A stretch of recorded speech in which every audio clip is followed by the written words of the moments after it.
नमस्कार बंधू भगिनींनो, गुणवंतांसाठी अष्टसूत्री एका नवीन विषयाला घेऊन हा व्हिडिओ मी आपल्यासमोर ठेवतो आहे। या विषयाला प्रारंभ करण्यापूर्वी पुनश्च एकदा मी आपल्याला विनंती करतो की इंग्रजीमधून रामकृष्ण बदने इंग्रजी वर्णाक्षरातनं किंवा अल्फाबेटिकल इंग्रजी असलेलं माझं यूट्यूब चॅनल आहे। आपण सर्वांनी आतापर्यंत ते सबस्क्राईब केलं नसेल तर ते करावं आणि मला असेच विविध व्हिडिओ बनवण्यासाठीचं बळ द्यावं। माझ्या यूट्यूब चॅनलला लाईक व शेअर करावं, तसंच कमेंट करावं अशा प्रकारची सुरुवातीलाच मी आपल्याकडनं अपेक्षा व्यक्त करतो। आणि आज ज्या विषयावरती मला आपल्यासमोर चिंतन व्यक्त करावयाचं आहे तो विषय आहे गुणवंतांसाठी अष्टसूत्रे। हा विषय विस्तारानं मांडत असताना मला पहिल्यांदा आपल्याला हे सांगायचं आहे की आज समाजव्यवस्थेमध्ये आपण पाहतो की दोन प्रकारच्या व्यक्तींना समाज मान्यता किंवा किंमत देत असताना दिसून येतो। एक आहे तो आहे धनवंत आणि दुसरे आहेत ते गुणवंत। आपण पाहतो की समाजव्यवस्थेमध्ये आज सर्वाधिक धनवंतांच्या पाठीमागं लोक लागलेले दिसून येतात। पूर्वी गाणंही होतं, ईसा पीर या मुसाफिर सबसे बडा है पैसा पीर, म्हणजे पैसेवालेलाच किंमत आज समाजव्यवस्थेमध्ये आपल्याला पाहायला मिळते आहे। आणि माणूस अलीकडच्या काळामध्ये पैशाच्या पाठीमागंही धनाच्या पाठीमागं लागलेला देखील आपल्याला दिसून येतो। एक गीत होतं, तुम्हाला सगळ्यांना माहिती आहे, त्या गीतामध्ये देखील धनाचं महत्त्व विशद करताना सांगितलं होतं, जब बजती है शहनाई दौलत की तब उठती है डोली दुल्हन की, तब उठती है डोली दुल्हन की, पूजा के लिए भी वेट चले भगवान के यहाँ भी नोट चले, भगवान के यहाँ भी नोट चले, मिलता है उसी को ओठ, मिलता है उसी को ओठ, दिखावे ओटर को जो नोट, मिलता है उसी को ओठ, दिखावे ओटर को जो नोट, के पैसा बोलता है, के पैसा बोलता है, के पैसा बोलता है, के पैसा बोलता है। म्हणजे देवाची आपण बघितलं असेल की अनेक मोठ्या देवस्थानांना पैशावरती लवकर दर्शन, म्हणजे तिथे देखील पैसा काम करतो। आज आपण विवाह समारंभामध्ये देखील बघतो की जब बजती है शहनाई दौलत की तब उठती है डोली दुल्हन की, इथे देखील धनाला महत्त्व दिलं जात असलेलं या गीतातनं आपल्यासमोर मांडलेलं आहे। एका ठिकाणी असंही म्हटलं की द्रव्ये ही पुरुषो वसाहा, हत्तीसारखा जरी माणूस असला तरी पैशामुळं तो वश होतो, मग तो पुरुष स्त्री कुणी असो। इतकं धनाला समाजव्यवस्थेमध्ये अलीकडच्या काळामध्ये तर खूप महत्त्व आलेलं आपल्याला दिसून येतो। म्हणून असं म्हटलं की दर्वेन सर्वे वशः, पैशानं सर्व काही प्राप्त करता येतं, अशा प्रकारचा देखील विचार पूर्वीच मांडला गेला, परंतु तो आज मोठ्या प्रमाणावर आपल्याला समाजव्यवस्थेमध्ये पाहायला मिळतो। म्हणून असं म्हणतात की या दुनियेवर सत्ता त्याची कोण असे तो ऐसा, या दुनियेवर सत्ता त्याची कोण असे तो ऐसा, दुनियेचा खरा सिकंदर नाव तयाचे पैसा, दुनियेचा खरा सिकंदर नाव तयाचे पैसा। इतकं पैशाला किंवा धनाला महत्त्व दिलं गेलेलं आहे। असंही म्हटलं जातं की पैसा माझा परमेश्वर पत्नी माझी गुरु, पैसा माझा परमेश्वर पत्नी माझी गुरु, पोर माझी शालिग्राम पूजा कुणाची करू। म्हणजे आपल्या अलीकडं धन हाच परमेश्वर मानावा, इतकं धनवंतांना, ज्यांच्याकडं धन आहे त्यांना किंमत असलेले आपल्याला दिसून येते। आज आपण पाहतो एक नवीन स्लोगन आलेलं आहे की संस्कार आणि पैसा नव्या युगाचे मित्र, संस्कार आणि पैसा नव्या युगाचे मित्र, डोनेशनच्या पावतीवर सरस्वतीचे चित्र। कुठल्याही शाळेमध्ये आज जर आपल्याला प्रवेश घ्यायचा असेल, अनेक ठिकाणी नोकरी प्राप्त करायची असेल तर पैसे मोजावे लागतात। म्हणून किती उपहासात्मक लेकिन परंतु किती महत्त्वपूर्ण या दोन पंक्तीतनं आजच्या काळाचं विदारक चित्र कवी उपस्थित करतो। तो म्हणतो संस्कार आणि पैसा नव्या युगाचे मित्र, डोनेशनच्या पावतीवर सरस्वतीचे चित्र। अशी स्थिती आपल्याला पाहायला मिळते. म्हणून कबीर असं म्हणाले होते, सब पैसे के भाई, सब पैसे के भाई, अपना साथी नहीं कोई रे. सब पैसे के भाई, अपने पल्लू में पैसा होय तो सब कोई सलाम करे.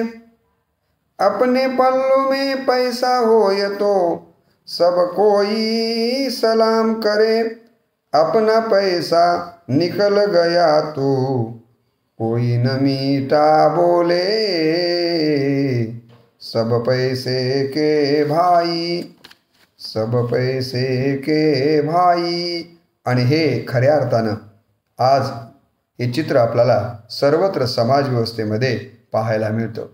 अलीकडच्या निवडणुका देखील आपण पाहतो की नेत्याच्या चारित्र्यापेक्षा नेत्यानं वाटलेल्या पैशावरच बरेचसे नेते मंडळी निवडून येत असताना आपल्याला पाहायला मिळतात. एका अर्थानं ते असं म्हणतात की नोटों को छू लो तुम, नोटों को छू लो तुम, मेरी जीत अमर कर दो. बन जाओ मीत मेरे, मेरी जीत अमर कर दो.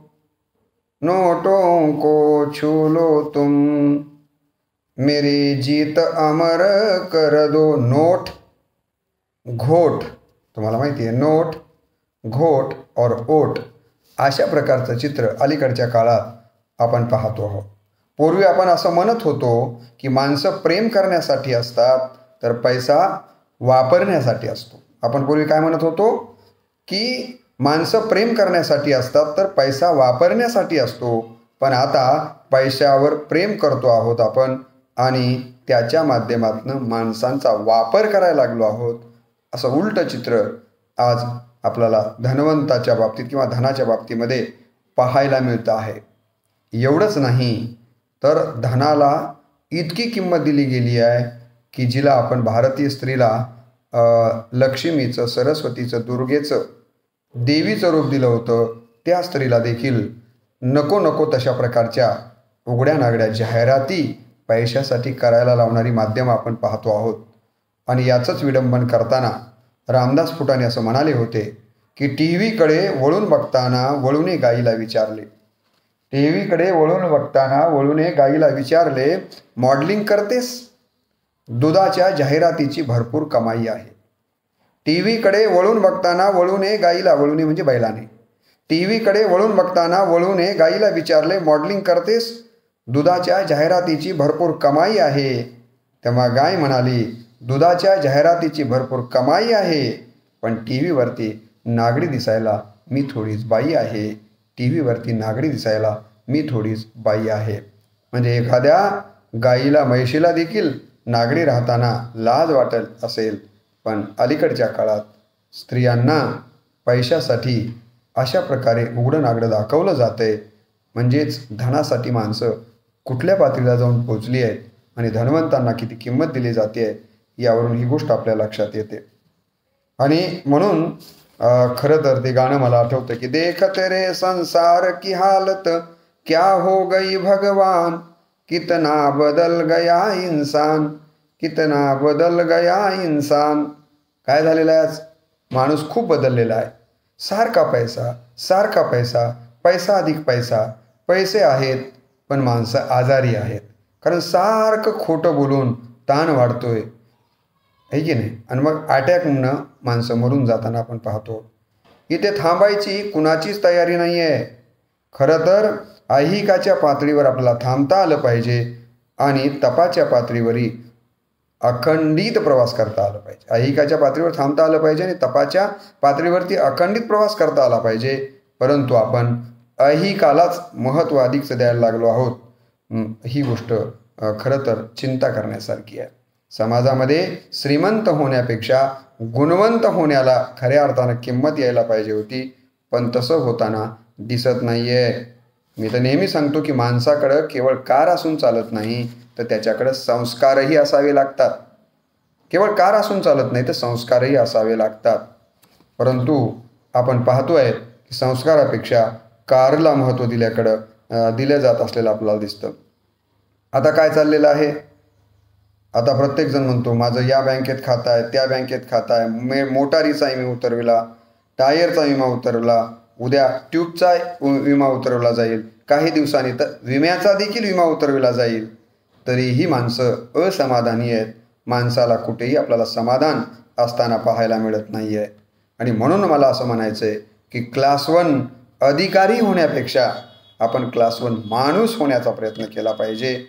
आणि क्लास 1 माणूस जर आपल्याला खऱ्या अर्थानं बनायचा असेल, अधिकारी बनणं एक यश म्हणून एखाद्या गोष्टीपुरतं आपल्याला पाहता येईल, परंतु क्लास 1 माणूस जर आपल्याला खऱ्या अर्थानं बनायचं असेल तर त्याला गुणवंतच व्हावं लागतं. आणि हे गुणवंत जर आपल्याला व्हायचं असेल तर त्याच्यासाठी 8 सूत्र आपल्याला पाहिजेत. पण पहिल्यांदा गुणवंत कुणाला म्हटलं पाहिजे आणि गुणवंतांना समाजव्यवस्थेमध्ये आपण किती महत्त्व दिलं गेलेलं आहे हेही पाहणं महत्त्वाचं आहे. कारण आपल्या भारतीय संस्कृतीमध्ये धनवंतांच्या पेक्षा आपल्याकडं गुणवंतांना किंमत अधिकची दिली गेलेली आपल्याला दिसून येते. म्हणून आपल्याकडे म्हटलं की राजा स्वदेश पूजनते, विद्वान सर्वत्र पूजनते. याचा अर्थच असा होता की जो गुणवंत आहे त्याला सगळं जग महत्त्व देतं. राजा म्हणजे अलीकडच्या काळात आमदार खासदार जे कोणी असतील त्याच्या भागापुरते, मतदारसंघापुरते किंवा त्यातल्या त्या राज्यापुरते त्यांना महत्त्व असेल, जगात त्यांना कोणी विचारेल असं नाही. परंतु धनवंताच्या बाबतीमध्ये ही मर्यादा येते. परंतु गुणवंत जे असतात, विद्वान सर्वत्र पूजनते, ही गोष्ट आपण लक्षात घेतली पाहिजे. म्हणून ही जी गुणवत्ता आहे ती जन्मानं येत नाही आहे. नाही जन्मान ज्येष्ठत्व, चेष्टत्व गुण उच्यते. माणूस जन्मानं कधीही श्रेष्ठ गणला जात नाही, तर तो गुणांनी श्रेष्ठ गणला जातो, अशी आमची भारतीय संस्कृती सांगत आलेली आहे. आमच्या हिंदीतल्या एका कवीनं किंवा संतानं फार सुंदर लिहिलं. तो असं म्हणाला की बडे न हुजे गुणनो बिनो बिरद बडाई पायी. बडे न हुजो गुणनो बिनो बिरद बडाई पायी, कहे धतुरे को कण को गहनो गडो न जाऊ. याचा अर्थ काय आहे? याचा अर्थ तो असं सांगतो की आपल्याकडं गुण असल्याशिवाय आपल्याला मोठं होता येत नाही आहे.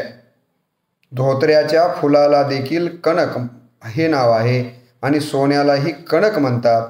म्हणून काय धोत्र्याच्या फुलाचे सोन्यासारखे दागिने बनवता येतात का? नाव ते प्राप्त झालं म्हणून धोत्र्याचं फूल काही सोनं होऊ शकत नाहीत. कहे धतुरे को कणको गहनो गडो न जाऊ.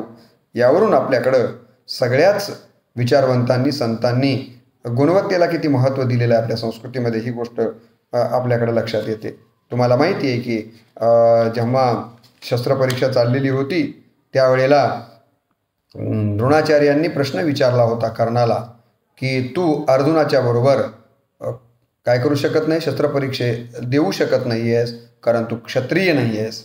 त्यावेळेला कर्णानं दिलेलं उत्तर आमच्या हिंदीतल्या कवींनी फार सुंदर पद्धतीने लिहिलं. तो असं म्हणाला, त्यावेळेला कर्ण काय म्हणतो बघा, जाती जाती रटते जिनकी पूंजी केवल पाखंड, मैं क्या जानू जाती जाती है ये मेरे भुजदंड. हे द्रोणाचार्यजी, ज्या लोकांच्याकडे गुणवत्ता नसते ते कुठेतरी जात धर्म पंथाचा आधार घेत असतात. परंतु एक गोष्ट लक्षात घ्या, क्षत्रिय होण्यासाठी तू कोण्या कुळात जन्माला आला, कोण्या जातीत जन्माला आला, यापेक्षा क्षत्रियाकडे लढण्यासाठी त्याच्या बाहूमध्ये बळ असलं पाहिजे. माझ्या बाहूमध्ये बळ आहे की नाही हे पाहा ना तुम्ही, मी कुठे जन्माला आलो हे पाहू नका. म्हणजे महाभारतापासून आपल्या एक गोष्ट लक्षात येते की इथे जातीपेक्षा कशाला महत्त्व दिलं गेलेलं आहे, गुणवत्तेला महत्त्व दिलं जातं. एका ठिकाणी असं म्हटलं की मान होत आहे गुणिनते गुणबिनु मान न होई. कुणाला मान असतो? मान होत आहे गुणिनते गुणबिनु मान न होई, शुक राखे सवे काग न राखे कोई. पोपटालाच माणसं आपल्या पिंजऱ्यामध्ये ठेवून घरामध्ये पाळतात, कावळ्याला कोणीच पाळत नाही, कारण कावळ्याकडं पोपटासारखी गुणवत्ता नाही आहे. म्हणून कावळ्यानं मला कसं काय पाळत नाही तसं म्हणायचं नाही, कारण कावळ्यानं समजून घेतलं पाहिजे की आपल्याकडे ती गुणवत्ता नाही आहे जी पोपटाकडं आहे. म्हणून असं म्हटलं की मान होत आहे गुणिनते गुणबिन मान न होई, शुक म्हणजे पोपट, शुक राखे सबे कागन राखे कोई. म्हणून गुणवत्तेलाच समाजव्यवस्थेमध्ये खऱ्या अर्थानं किंमत आहे. गुणा सर्वत्र पूजनते पितृवंशे निरर्थका. सगळीकडं कशाची पूजा होती? गुणाचीच होते. तो कुठल्या वंशामध्ये कोणत्या पितृवंशामध्ये जन्माला आला हे निरर्थक आहे. गुणा पूजा स्थानम गुणेषु नच लिंग नच वय.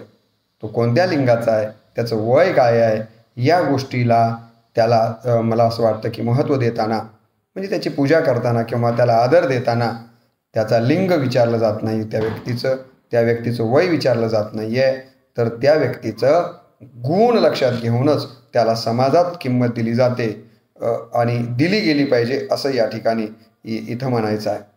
म्हणून कर्ण असं म्हणाला होता की धस जाय वह देश अतल में, धस जाय वह देश अतल में, गुण की जहाँ नहीं पहचान, जाति गोत्र के बल से ही आदर पाते है जहाँ सुजान.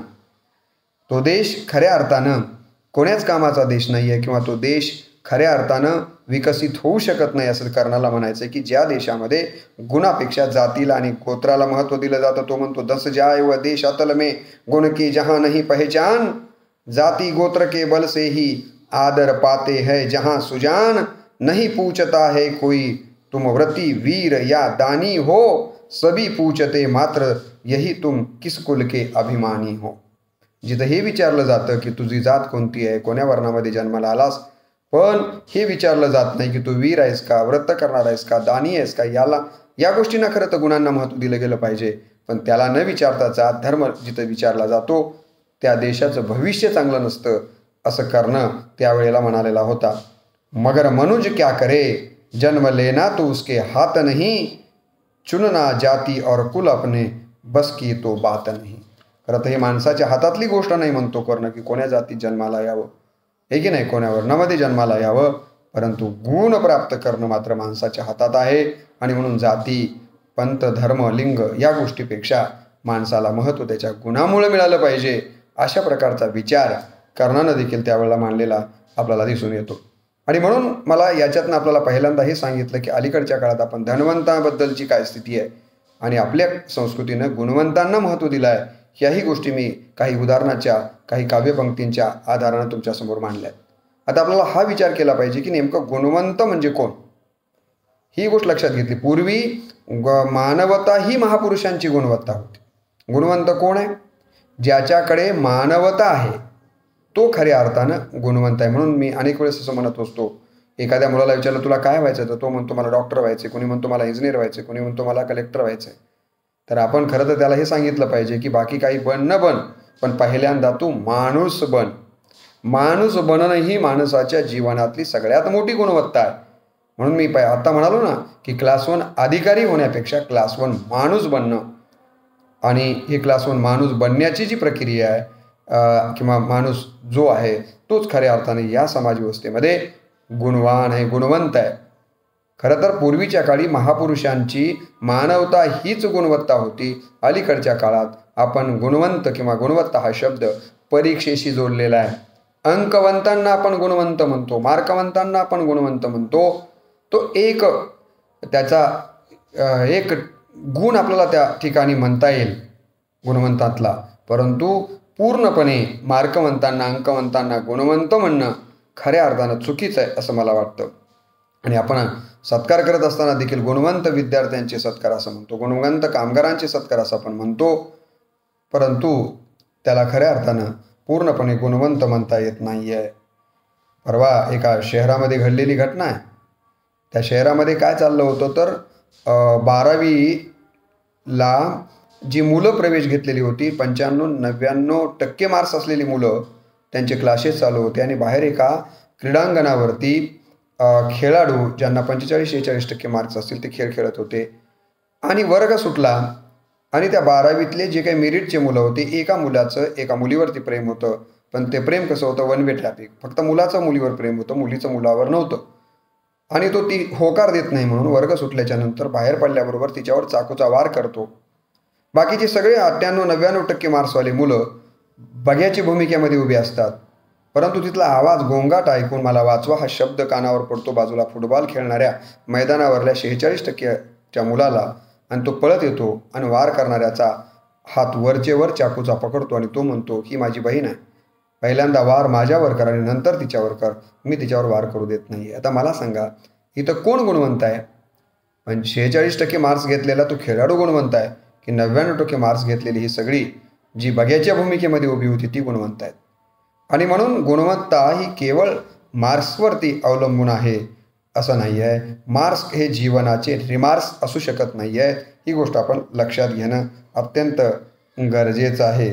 आणि त्यासाठी मला असं वाटतं की गुणवत्ता ही मानवतेवर आधारित असली पाहिजे. ही गोष्ट आपण ध्यानात घेणं गरजेचं आहे. माणूस उच्चासनावर बसून कधीच मोठा होत नाही. कुठलाही माणूस उच्चासनावर बसून कधीच मोठा होत नाहीये, तर तो आपल्या गुणवत्तेवर मोठा होतो. उच्चासनावर बसून कोणी मोठा होत नाहीये, तर तो गुणवत्तेनं मोठा होतो. जसा की एखादा कावळा शिखरावर बसला तरी त्याला गरुड होता येतं का? नाही नाही, मीही शिखरावर बसलोय आणि गरुडही शिखरावर बसलाय आणि गरुड हा उंचस्थानी असतो, मी उंचस्थानी आहे म्हणजे मी गरुड आहे, असं कावळ्याला म्हणता येईल का? म्हणता येत नाहीये. ज्याची त्याची गुणवत्ता ज्याची त्यानं त्याच्या आचरणातनं कमावलेली असते, ही गोष्ट आपण लक्षात घेणं महत्त्वाचं आहे. रूपाचं आकर्षण डोळ्यांना असतं, पण गुण मात्र दुसऱ्यांना आपलेसे करतात. म्हणून रूपाच्या आकर्षणापेक्षा आपण गुणांना महत्त्व दिलं पाहिजे. म्हणून बघा तुम्ही, वडीलधारी माणसं मुलगी पाहायला गेल्यानंतर तिच्या रूपापेक्षा गुणाला महत्त्व देतात आणि तरुण मुलं ही गुणापेक्षा रूपाकडे आकर्षित होतात. ज्यांनी रूपावर प्रेम केलं ते नंतर तुम्हाला माहिती आहे की पश्चाताप करताना दिसतात आणि ज्यांनी गुणावर प्रेम केलेलं असतं त्यांना मात्र आयुष्यामध्ये पश्चाताप करण्याची वेळ येत नाही आहे. आणि म्हणून आपण आयुष्यामध्ये रूपापेक्षा गुणाला महत्त्व दिलं पाहिजे. ही गोष्ट मला या निमित्तानं सांगायची आहे. आता खऱ्या अर्थानं जर आपल्याला मानवता आपल्या अंतःकरणामध्ये रुजवायची असेल आणि मार्कवंतांच्याकडनं आपल्याला खऱ्या अर्थानं गुणवंत व्हायचं असेल, तर 8 सूत्र जर आपण आपल्या आयुष्यामध्ये पाळली तर मला असं वाटतं की आपण खऱ्या अर्थानं गुणवंत होऊ शकतो. ती कुठली 8 सूत्र पाळली म्हणजे आपण गुणवंत होऊ शकतो, याबद्दलचा विचार मी दुसऱ्या व्हिडिओमध्ये आपल्यासमोर मांडणार आहे. केवळ आपण आता सुरुवातीला या विषयाची धनवंत आणि गुणवंत यापैकी गुणवंत कसे श्रेष्ठ आहेत, परंतु अलीकडच्या काळामध्ये आपण धनवंतांना कशी चुकीच्या पद्धतीनं किंमत देतो आहोत आणि अंकवंतांनाच कसे आपण गुणवंत समजतो आहोत, याबद्दलचा थोडासा प्रास्ताविक रूपानं म्हणा या विषयाची मांडणी या व्हिडिओच्या माध्यमातून आपल्यासमोर ठेवली आहे. या व्हिडिओच्या दुसऱ्या भागामध्ये आपण गुणवंतांसाठी कोणते कोणते अष्टसूत्र आपल्याला पाहायचे आहेत त्याबद्दलचं चिंतन दुसऱ्या व्हिडिओमध्ये आपण करणार आहोत. आज आपण या व्हिडिओच्या बाबतीमध्ये इथंच थांबू.